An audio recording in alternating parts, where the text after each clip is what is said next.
Hello. It says I'm live, and this is my first live stream. If anybody's here, I have no idea if anybody's here or not. It says I'm live for 15 seconds now. Oh, there's three, I guess, here. I think that's what it means. So, yeah. Like I say, this is the first live. I'm leaning forward because I need to be able to read the comments on the side if they ever show up. I think that's it says comments, but there's nothing there yet. And uh, oh, Amy, hi, Amy. Yeah, so that's working. And I guess we'll talk about Gerald's Bliss. Hello. And we'll talk about maybe classic film if anybody has any questions. I actually got a nice book. One of my subscribers sent me a book. It's not so much classic films, but it's there's less glare doing this than my normal videos. This is a book of movies, the essential 1,000 films to see, by the New York Times. The great thing about this is it's a lot of the New York Times reviews that are printed verbatim in here. It's not sort of all the best time. It's sort of a personal favorites in some ways of the authors, but it's kind of neat. It's quite well illustrated. Every so often you get a full page. There you go, Lawrence of Arabia of the posters. So you get two of those. Burt Lancaster Leopard. Well, it's not. I don't think I'd put that in there actually as a book. I mean, as a film to do. It's mostly American, but there are international films in there.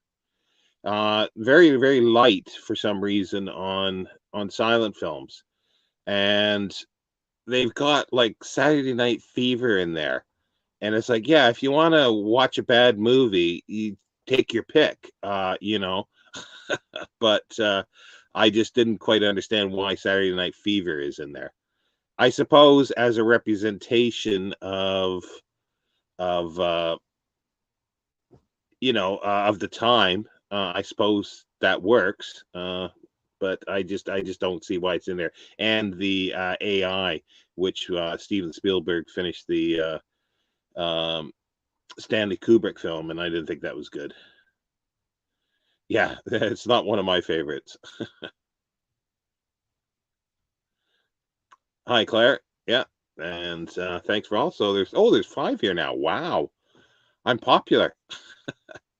So yeah, if anybody has any questions, if you've seen any of my videos, book to film or anything like that, or the Blu-rays tour that I did, feel free to sound out.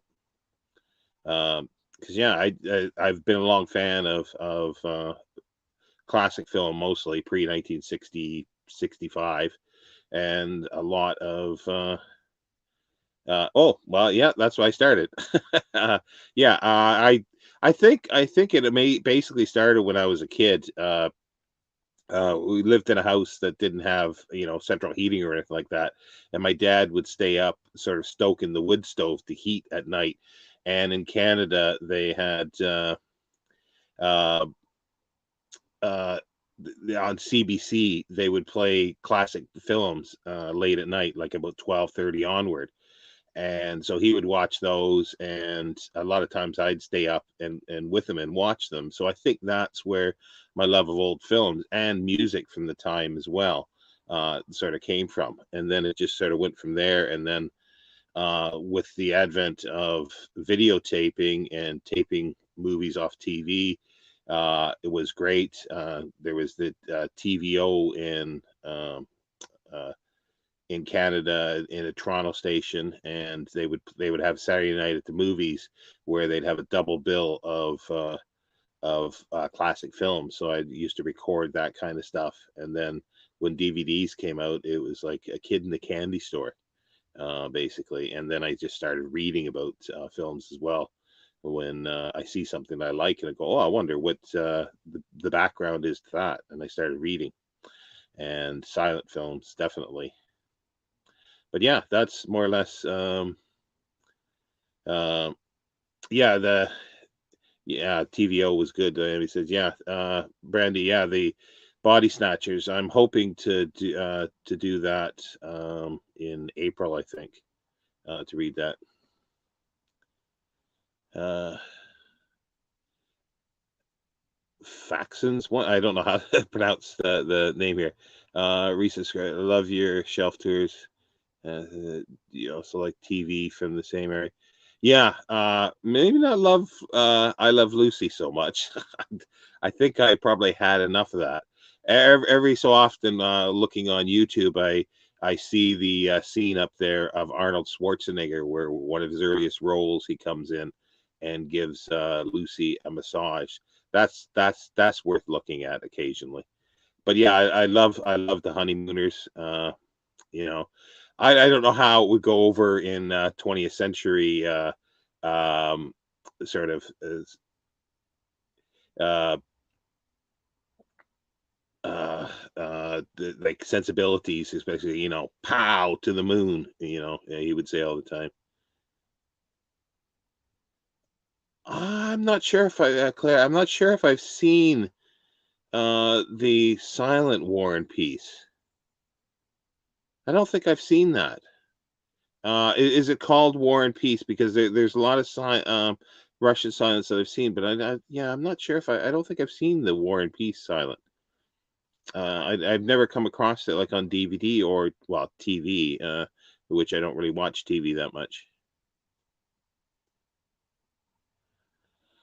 Yeah, it'd be interesting to know because I'm going to be reading War and Peace coming up because I've actually not read the book, so and it could be an interesting way to do it.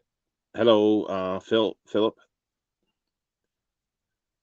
Because yeah, that could be an it's because all these big books that I'm reading, and in this month March as well. Like I've just finished the Decameron the other day, and I'm going to do a book to film eventually of that with the Pier Paolo Pasolini's 1973, somewhere around that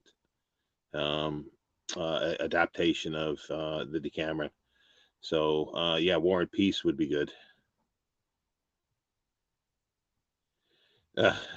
Uh, yeah, I don't know. That's why a lot of people sort of say that. Hi, Freeman. Yeah, a lot of people do say that it's quite boring, but I don't know. I'm going to give it a try because I that's the one thing that I've lacked is reading the Russian classics. I've only read a few, to be honest. So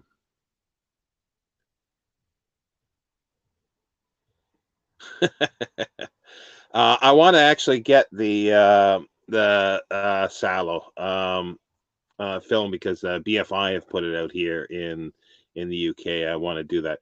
Yeah, that might not be too appropriate for for BookTube. That might be a little too far off the deep end. I figure the Pasolini's Decameron might be far enough, and eventually I hope to be able to do because it's a trilogy of life. I hope I'll be able to do Canterbury Tales and Arabian Nights.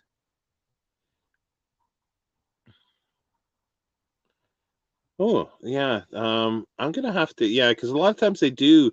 See, this is the thing; they do restore a lot of films, but they never wind up on DVD at times. You see them at festivals. I saw the original serial 1919, I think it was. It was actually the first premiere in England, which was in London, and it was only like maybe 4 years ago, I guess. Neil Brand did the piano for it and it's a long honking thing. But it's Les Miserables. It's fabulous. It's a fabulous film. But I'd love to see that on DVD. Uh, yeah, yeah. Sallow is let's say an acquired taste, I suppose, but it is. Pasolini was an interesting character. Um, this is a family channel. I don't know. Maybe it is. Um, Yeah, there was. I did have a Cabiria, or I don't know the pronunciation of it. The Italian uh, uh, epic. I there was. I think Kino put out a version of it, but I don't know how. I can't remember how good it was. Um, but yeah, a lot of things don't. It's like there's. I've got, as you can see on the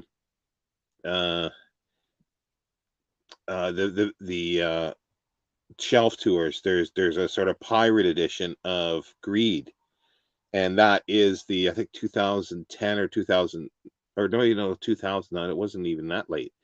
But there was a restoration of it, and they used stills to extend it to sort of a somewhat close approximation of the final cut that Stroheim did. But it came out on VHS, but it never came out on DVD, or let alone Blu-ray, and I'm waiting for that. Uh, yeah, that's the one thing that I find, Claire, with reading Russian books, is the Russian names. Uh, and it's like I'm gonna have to. What I wind up doing is just condensing them in my mind, so I don't get confused. Uh,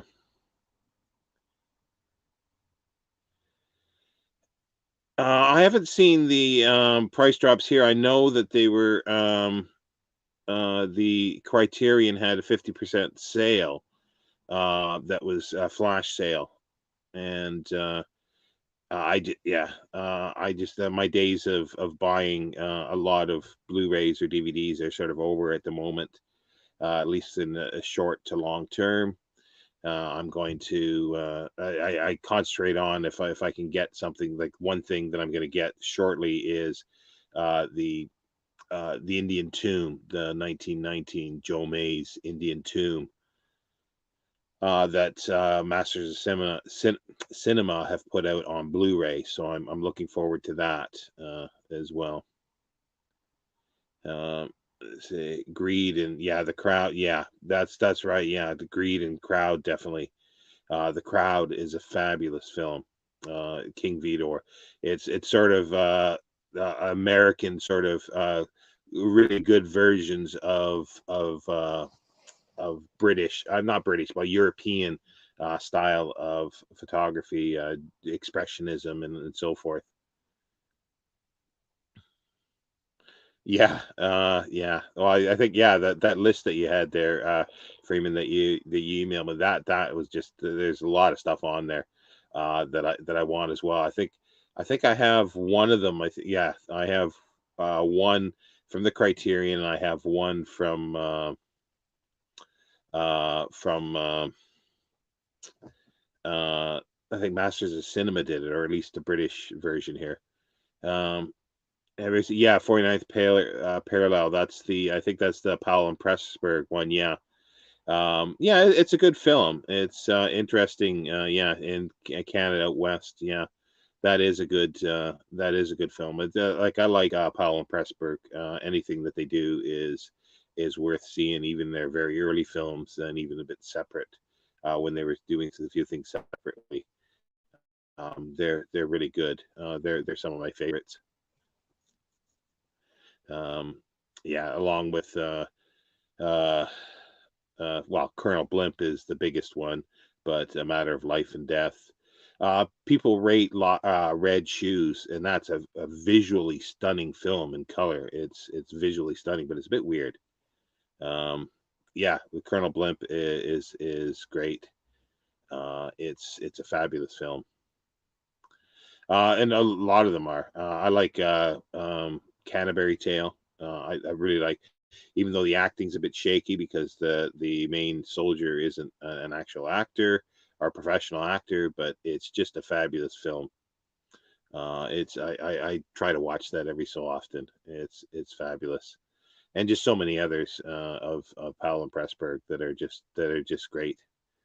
I used to have it keeps going cheap again here, and I used to have a box set of DVDs that had, I think, 10 or 11 of their films on it. It was really cheap.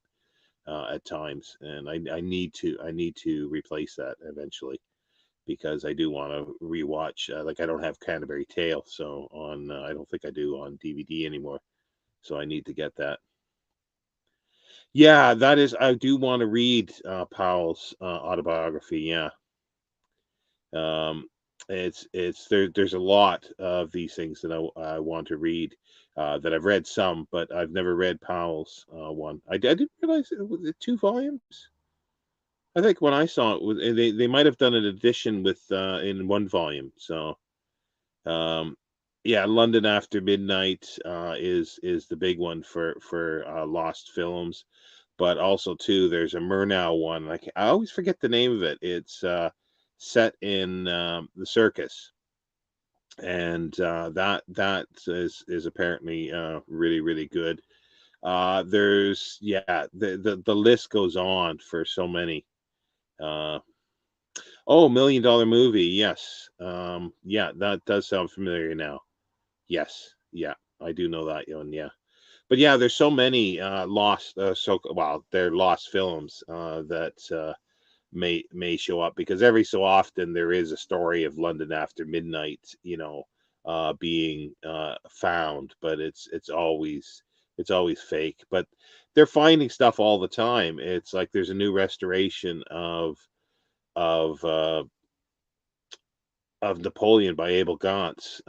Kevin Brownlow has spent 50 years piecing it together, and I've seen it twice with live orchestra at the Royal Albert Hall, Royal Albert, no, Royal Festival Hall, with Carl Davis is score to it. But apparently they found, like, it's always been there, these extra bits. Four Devils, yes, Four Devils. Thank you. Um, that's the Murnau film, the Circus one. Um, these outtakes, or the extras, were always there, but they were mislabeled. So somebody just decided to actually open up the canisters and look at it. And apparently now it could be around 7.5 hours. So they were going to unveil it last year, I think, at some film festival in Europe, but they didn't get around to doing it. So, and I think because of the uh, the pandemic. So I'm really hoping for a nice big box set of that when it comes out, because they did LaRue, and LaRue isn't even complete by Abel Gance. It's like, what is it, 5.5 or 6 hours, and it's still not even complete. But it's a fabulous film. I could sit through that and not get tired of watching it. And then there's some movies that aren't even 2 hours long that I'll like, new movies that I'm always sort of looking, what time is it? Like, this is going on forever. So it all depends on the films.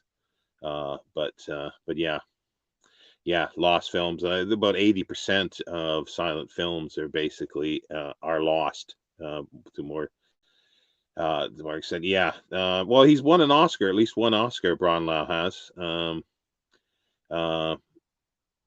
uh, yeah. The It Happened Here is a fabulous film, and Win Stanley is really good as well. And he's done other shorts, and he did a little documentary about I always forget the name. Saint Vincent Millay, the poet. But yeah, he's really good, and I've got his 3 books. The Parade's Gone By. I always forget this is. Sorry, I can see some here. Something in the in Innocence, and then one on the Wilderness, on documentaries, as 3 books, and they're nicely all signed, all 3. So I was able to meet him at the Bristol Silent Film Festival years ago, when they were playing. It was actually in honor of him. They were playing It Happened Here and Win Stanley. They're both really good films, and he's the It Happened Here. I just don't get it, how that was branded as a fascist film, but it's great because he gets some fascists that were still at the time, and he gets them talking, plying with drinks, and they just turn the camera on and they're talking. It's not him, that's portraying this. It's he's showing the characters. But yeah, it got branded as, and he got branded as this, and then the neat story with that is that him, what is it, Andrew Malloy, I think it is. They found all the uniforms, the German uniforms. They were authentic German uniforms that they found. They got it in. They somehow made connection with somebody who had like basically a warehouse of Nazi uniforms and all military stuff. It was just a treasure trove of this stuff, in a sense of bad stuff, but they used it. They used it. Everything was authentic, like the flags, everything was just fabulous. Yeah, no, I've got a lot of time for Kevin Brownlow, and his documentaries, Hollywood, that will never see the light of day, I don't think, on DVD, because sadly it's I think copyright issues for music or something like that that's just has blocked it, but his Cinema Europe had come out, but it's out of print now, and that's fabulous. Cinema Europe was narrated by Kenneth Branagh, the big mustache of Poirot, sadly. But the other ones, the earlier ones, were James Mason, which is fabulous narration on those. And it just the Hollywood one was 13 parts, and that's fabulous. It's just they're enthralling every part. But it's just sadly the Cinema Europe is only, I think, 6 parts. Um, yeah, it is quite fabulous. It happened here. Uh, Yeah, it's very documentary like, and in the photography, I think he even used he because he was an editor sort of, and I think he worked with David Lean. He's got a huge biography of David Lean, which is fabulous. I've only recently got a hardcover, so I haven't had him sign it recently, in the sense of I haven't seen him for about 5 or 6 years, I think. But yeah, and I think I'm getting with it. I think he knew Kubrick as well, and he either got some extra film stock from either Kubrick or David Lean, or both of them, to help film. It happened here, and there's actually he's put out a book. He's got a book that's sort of the story behind that, and there's also a book, the story behind his documentary on Chaplin, that is just fabulous. So yeah, but yeah, a lot of people, like some people have seen it and have said the same thing to me. They it took them a while to figure out that it was a fiction. It was a movie rather than reality, especially the German soldiers marching up and down this, I forget whether it's up or down or maybe both, of St. Paul's Cathedral. Is quite fantastic, and then especially going through where a lot of that was filmed around where the Barbican is now, and so it was all just bombed out, and they're showing the bombed out London at the time, where the heroine, she's walking to work and back and forth, and it's there's scenes that those places have all been built up again, and but they were still there until late 60s, I guess, maybe early 70s. Some of them didn't get really built up, but yeah. Yeah, that's why I find it so fascinating, classic film, because there's so much you can go into it. You learn about these things, like I find it really interesting to learn about that he used the real Nazi uniforms, and that kind of stuff, and all the military stuff, and it's not fake, it's not made up props, they were real things, which is kind of neat. And that's same thing as another, you watch something else, and like Murnau's Faust or something like that, and you've got you just sort of learn about the cinematography, or the last laugh by him, and the unchained camera, like what does that mean, and then you just go into it, and you just find other information. So movies have always went from movies to books, for me, because it was the only way. And there's a few favorite directors that I love. So, but yeah, um, I'm glad. Oh, there's 10 people here now. Wow, I'm amazed. Any other things like what are your favorite films? Any classic films or even new films? You know, because I'm not opposed to new films. There are new films that I do watch, but they are few and far between. Especially, I think Hollywood has sort of really gone downhill. Well, in the last few decades, because they just seem to there seems to be a sameness to most films that they put out. So with occasionally there's some small stuff that come out, smaller films, a lot of British stuff. Yeah, no, yeah, documentaries can be really good. I'm a little like I like the older documentaries. There's a lot of stuff, like I say, the Kevin Brownlow silent film documentaries and all sorts of stuff. Uh, Crumb, is that what is his name? Robert Crumb, the artist. There was a documentary, I think, is that, or is that 'cause there was a Crumb that I'm not sure what you're referring to there, because I'm a little confused, because I think there was a documentary filmmaker that was name was Crumb, I think, but I'm not sure. Uh, but you go right back to, I think, what is it? Jennings, I think, did documentary stuff in the 30s. BFI and has a nice series of that. Yeah, the Asphalt Jungle is fabulous. Yeah, that's that on your list. I was envious of that, because I heard the Criterion edition of that is really really good, and it's one of the few movies. Yeah, the documentary on Robert Crumb. Yeah, that's what I thought. That is really good. It's weird. His brother's sitting there eating the cloth and stuff like that, and he sort of goes out the other end, and it's like he's gonna floss with it. Ew. But anyway, I thought that was really weird. Yeah, let's move on. The Asphalt Jungle. Yeah, it's one of the few films with uh, uh, what's her name that I like. Oh, I can't think of her name now. The blonde bombshell. Disney owns Hollywood now. Yeah, yeah.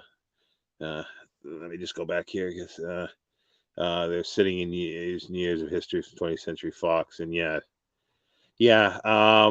Paramount has put out quite a bit of stuff through Kino, but they're not really restoring them to the quality that they should. Uh,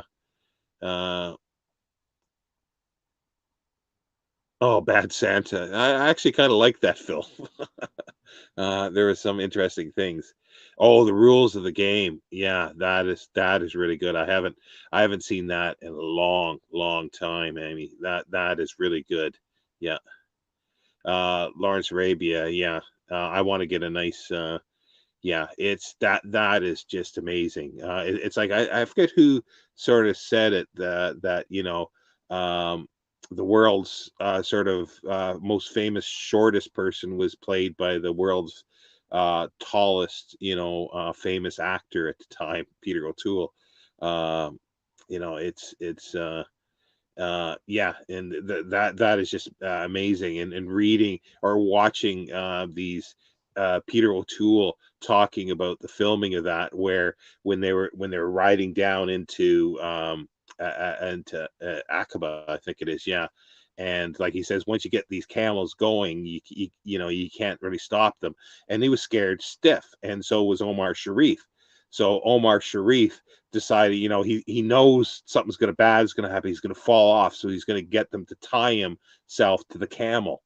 And then Peter O'Toole says, "I'm gonna get drunk."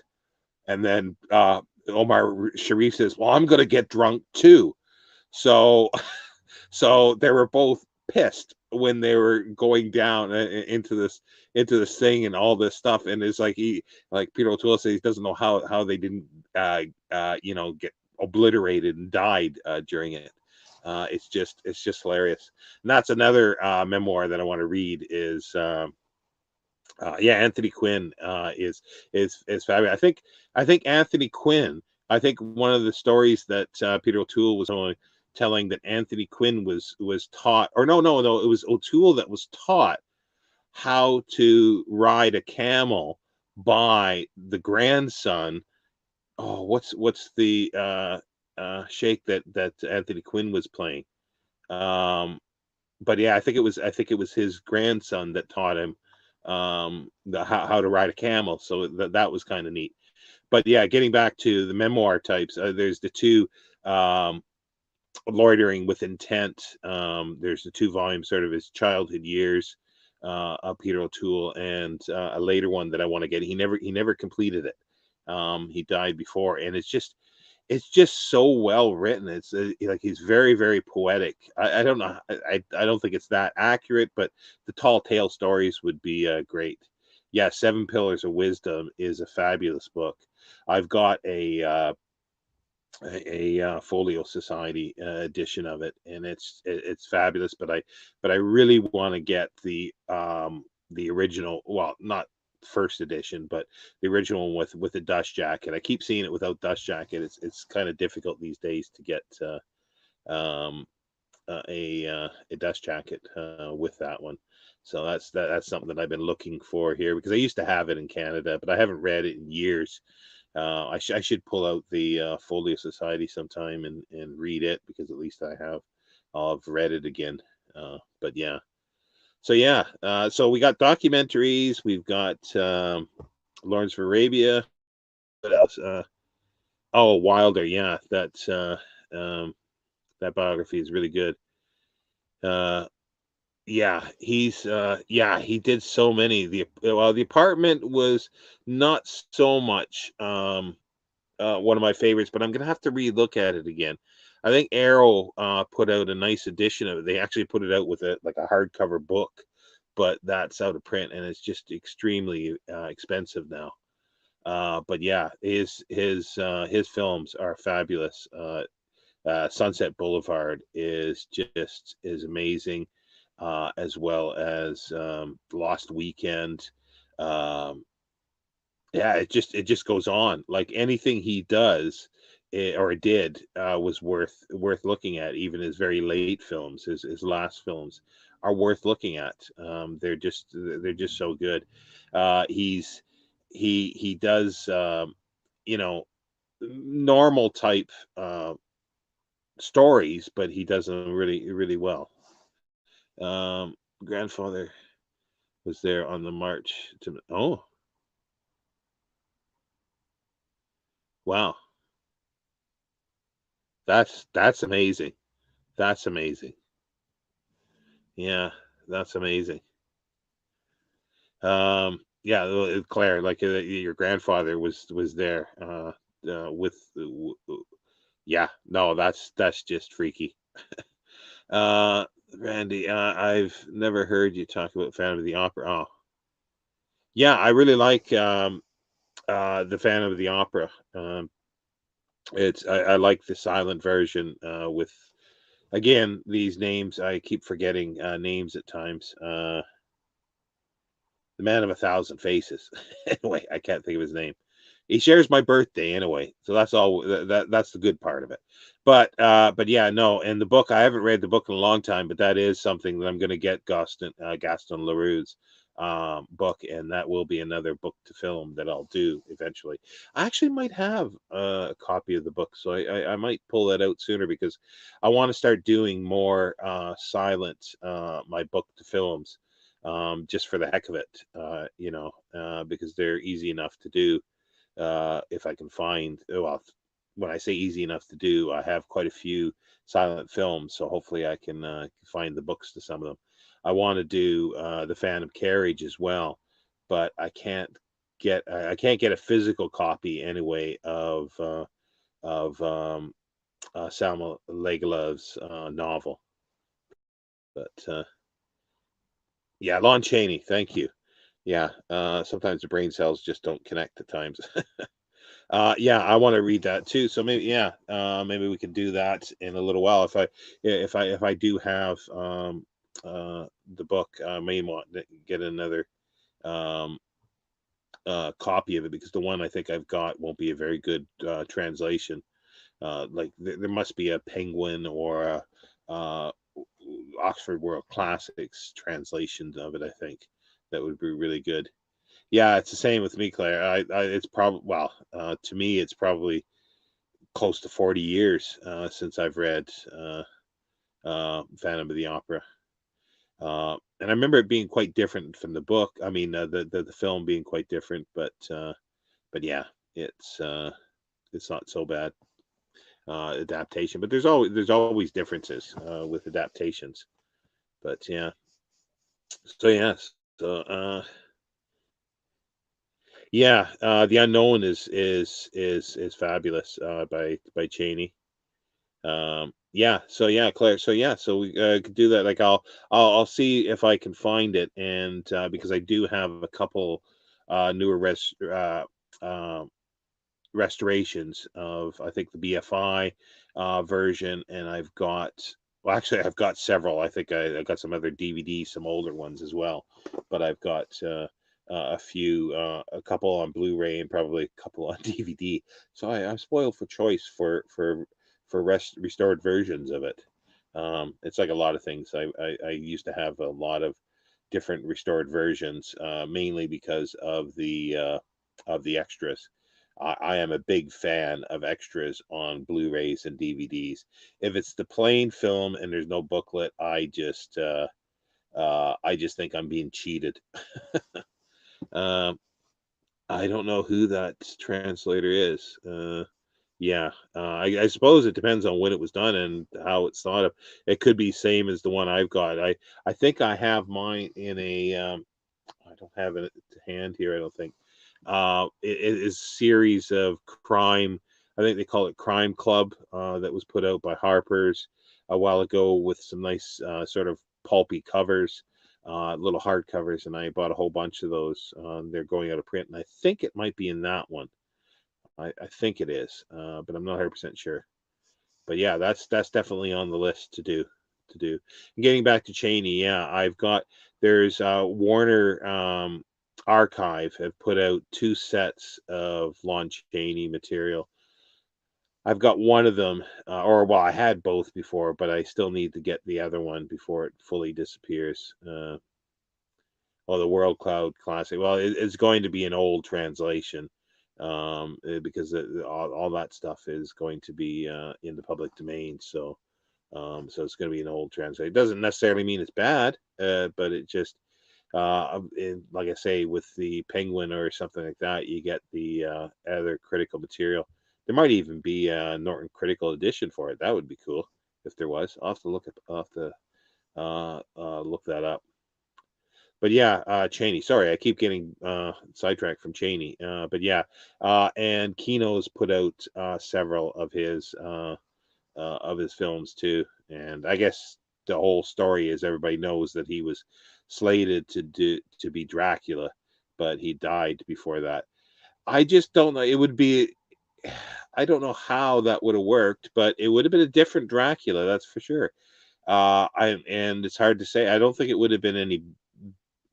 It may have been better, but it just seems that Bela Lugosi was born to play Dracula. It just seems to me he just fit that part like a glove, and it did sort of pigeonhole him for the rest of his life for characters, but yeah, but Cheney was good. He was a little heavy-handed in his acting. I'm trying to think of the one that it's not the unknown one. It's the one where he's pretending that he doesn't have legs. It starts with P. I forget what the title of it is now, but it's a good film as well. Well, a lot of them are. And I think he did an Oliver Twist too. Yeah, he did a really good Fagin. If I'm thinking correctly, he did a really really good Fagin silent film. That was excellent. Um, but yeah, so The Penalty. That's it. Yes, The Penalty. I knew it started with P. I knew it started with P. But yeah, that's really good. Yeah, The Unknown has the a very young what's her name on it? Loretta Young. Very very young Loretta Young. And another one that's really good is He Who Gets Slapped. Yeah, that's with Lon. Yeah, I'm pretty sure. Yeah, it's with Lon Chaney. Yeah, He Who Gets Slapped. It's another one of my favorite directors is Victor Seastrom. I mentioned The Phantom Carriage earlier, and that was one of his Hollywood films. That's another film that not well that needs to be out on. Well, it is on DVD. It's on one of the Warner Classic um, uh, uh, collections. But the other Victor Seastrom that needs to be out is The Wind with Lillian Gish. Uh, yeah, yeah, that's right. Yeah, he was heavy handed, but he did work. He did work. Uh, what other clown movie? I wonder would that be? Uh, he who gets slapped. Yeah, off the top of my head. I'm not sure.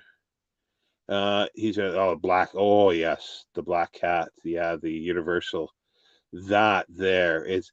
It's like it's not. They say it's based on Edgar Allan Poe, but not really. It is dark. That is dark. Dark stuff. And that is a fabulous film. And they really both work well together. Like even later with the RKO. Is it RKO? Yeah, it was RKO. The Body Snatchers. They really work together well. There, the Val Lewton's Body Snatchers. That's a fabulous film where Lugosi gets burnt. Um, and if you haven't seen the film, I'm not going to explain to you what that means. But yeah, no, it's just that's the thing. It's like I think people who don't watch silent films, like are missing something because like there was where I used to work, well, anywhere when I was working, like, and people found out that they couldn't conceive the possibility of watching a silent film. Like they couldn't even conceive of watching something that's not in color, and don't get me on the colorization thing because it just destroys like the whole atmosphere, the lighting, the shadow effect for it is just um it just loses it, like with the Black Cat. Like if that was colorized, it would just be destroyed. It would destroy it.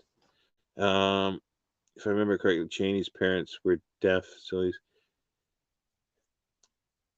yeah, that sort of sounds familiar. I've never read a biography of Cheney. That's one thing that I'm sure there's a good one out there, but yeah, that would, yeah, that would sort of explain why. But yeah, I don't know how much theater he actually came from. I don't know how much theater he actually did. That's the thing. I don't know that much about Cheney.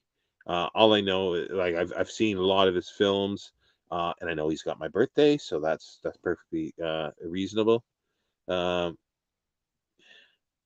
yeah, well, that's the thing. Yeah, there's different kinds of acting in silent films. There are the big gestures, and that was the convention, especially for American silent film. The European silent film was a lot more toned down in general, and some of them were very subtle.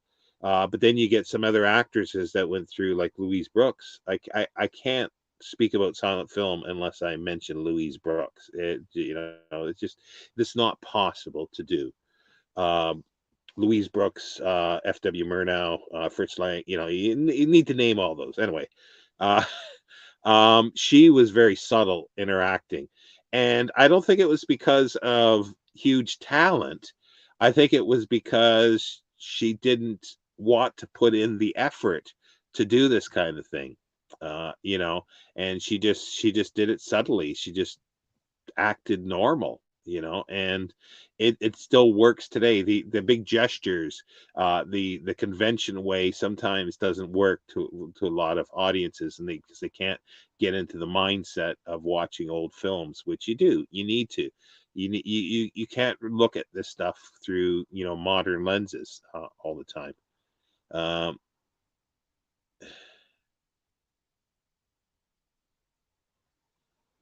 Oh, I haven't. I've got that. Oh, I didn't know there was the uncut version on there. I do have. Oh, that's interesting because I haven't watched those yet. I'm assuming, yeah, you're talking about the Eureka Classics one that came out. sometime last year, which I do have here somewhere, but I haven't watched it. I'm waiting to do a sort of a Poe Fest, in a sense. I'm calling it a Poe Fest, where I watch all the what I think are the good Edgar Allan Poe ones, and including the what's his name, the Poe cycle that was done with mostly Vincent Price. I forget the director's name. The a schlock director, but he did this was something that was really good that he did. I can't think of his name. But I was gonna watch them. Sort of, I'm gonna watch the earlier ones, like the Black Cat and that kind of thing, and then go up and watch the Murders of the Rue Morgue and that. That's good to know. That's a nice little extra that's on there. That's for sure. Um, so thanks for that, Philip. Because yeah, I never, I never actually, yeah, you saying it's hidden. So they, I don't remember seeing that in the sort of advertising of it, or when I looked at the Blu-ray. I'm not too sure. Oh yeah, yeah, never in cut. Yeah, no, it's just I guess it gets to it allows stuff being seen by other people, and they've gotten better at the colorization. Like, I do admit that the colorization is better. It's like when Turner bought the Turner Classic Movies, but he bought the Warner Brothers archive, and he talked about colorizing all this stuff, and there was a huge outcry, and he backed down on it. So he didn't do yeah, so that's why I didn't know. Well, thank you. Yeah, well, I now know to look for it, Philip. Yeah, thank you. But yeah, Turner, he backed down, and they wanted him to cease and desist, basically, because it was sort of the other filmmakers thought it was like, it's the hair, it's a cultural heritage, and and it deserves to be out. And the Warner Brothers too has so much stuff that they have not put out. They are putting stuff out on DVD-Rs, but it's just a little bit, and their channel just recycles the same maybe thousand or couple thousand films, and they've got a lot more than that. Yeah, well, those were yeah, that's the thing. The Flickr Alley, the Milliers stuff was hand colored, and the great thing about digitization is it'll stabilize the color by doing it. So as long as they adhere to the original color scheme that was done, it's like the freeze green colorization that was in 1902 or 1900 something, 1907 or something like that. There was I forget what color process this was.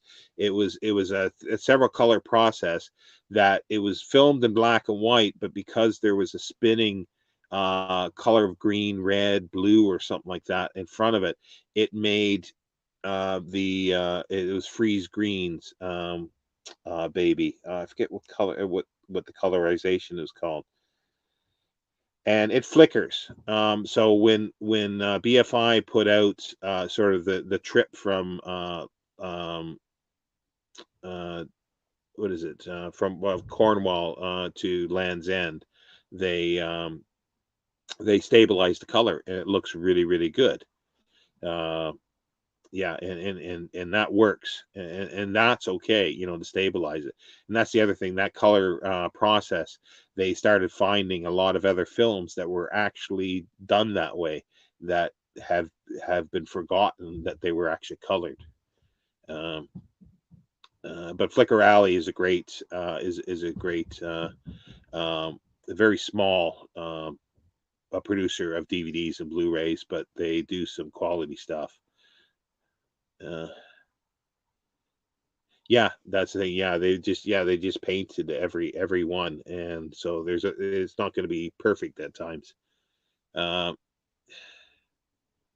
oh, okay, yeah. So highlight stills gallery and press left. The title will highlight press play. Highlight stills gallery and press. I have to remember that. I have to remember that.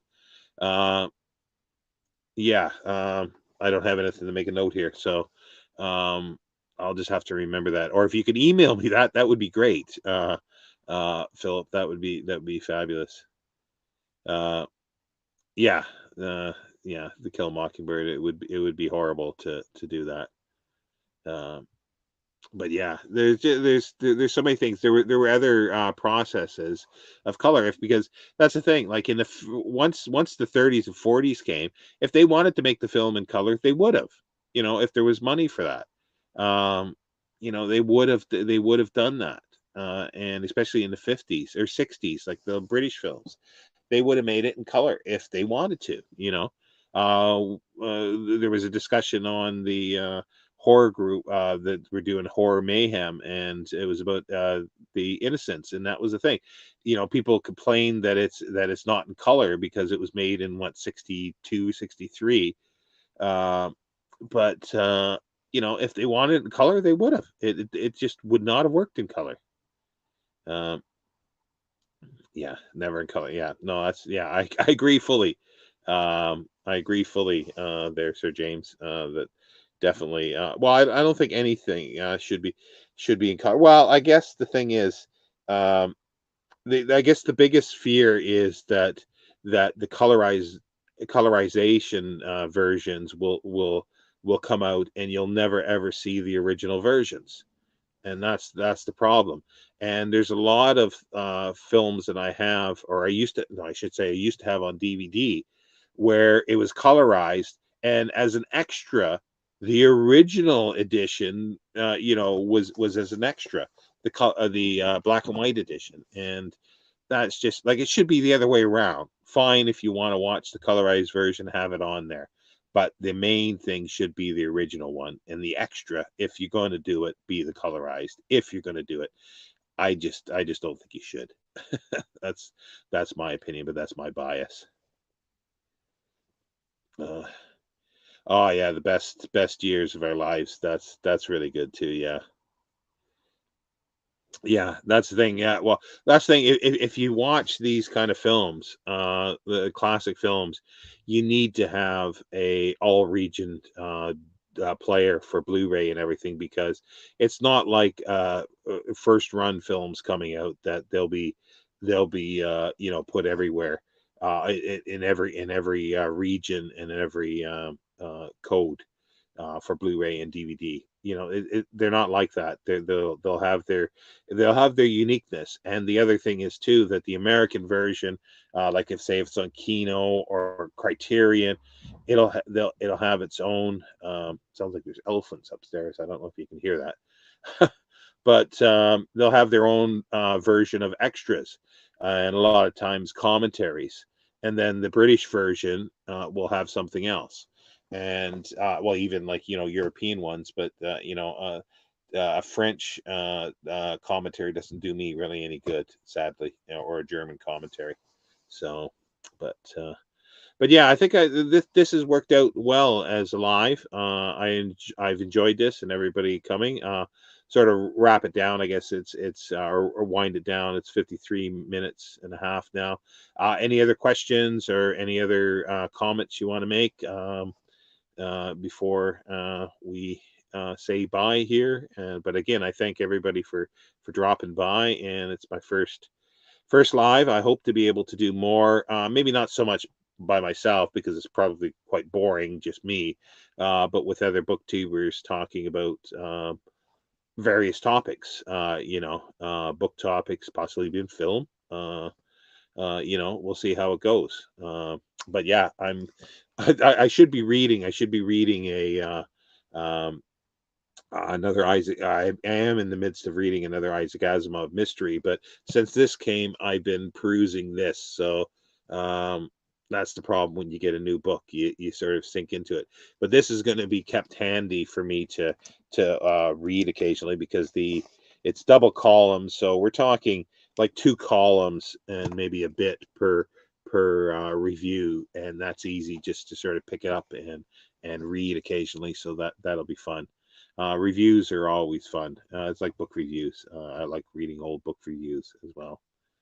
Uh, yeah, no, thank you for stopping by. And It's been fun. I could stay here and talk if about classic film, as I'm sure you're aware, for hours and hours. Uh, you know, um, and answer any questions because it's a favorite topic of mine, and it's been for many years. It's enjoyable. So again, thank you very much, and um, I'll just wait another minute or two to see if anybody else is has any other last comments to say, and then at the top of the hour, sort of, I guess, end it there. I guess, well, the one thing I could ask, like, what other topics would you be interested in if I did something like this? Uh, what other topics would be interesting, or would you find interesting me to introduce or talk about? I suppose you could, even if you don't get chance now to do it in right now, maybe put it into the comments, and I have to figure out how this goes up. I think it might just automatically go onto my feed, but I'll have to figure that out. So I'll be putting it on the feed as well. But yeah, either, yeah, just put a comment there of other topics that you might find interesting. Uh, but uh, but yeah, it's been fun, and for a first try, that's good. And I didn't go through the just for anybody that knows, I didn't go through the the YouTube app for live because I did what is this StreamYard because I wanted to be able to bring in other booktubers or to discuss, or other people to discuss topics. And the first one we're going to do, actually, I'll just announce it now. The next one is going to be slated for Sunday, this coming Sunday. It'll be 7 o'clock. Oh, Classic SF. Oh, that's another long one, but yeah, that could be a very good one to do that too. Um, uh, and But on Sunday we'll be talking about the Future History Project, and more specifically the recent Susan Calvin ones.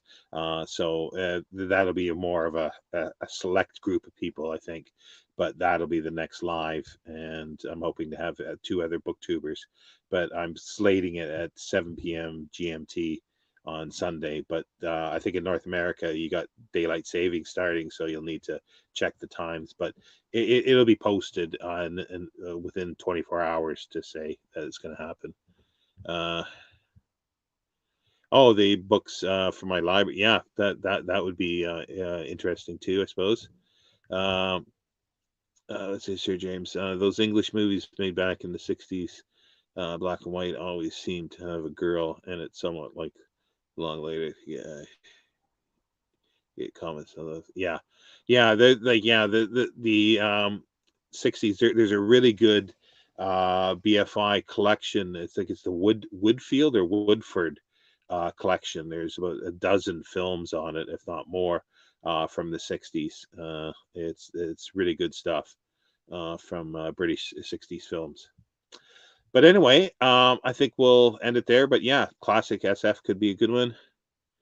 Uh, Yeah, that's the Stanley Kubrick Lolita is quite good. That will probably be a book to film I'll eventually do. But again, it's touchy subject matter, so we'll have to see. But anyway, I think I'm gonna say bye to everybody. So again, thank you so much for joining, and yeah, we'll try a classic SF one first of all. Maybe that was the first suggestion that came up, and then we'll go from there. Bye, Amy. Have a good day. Take care. Bye now.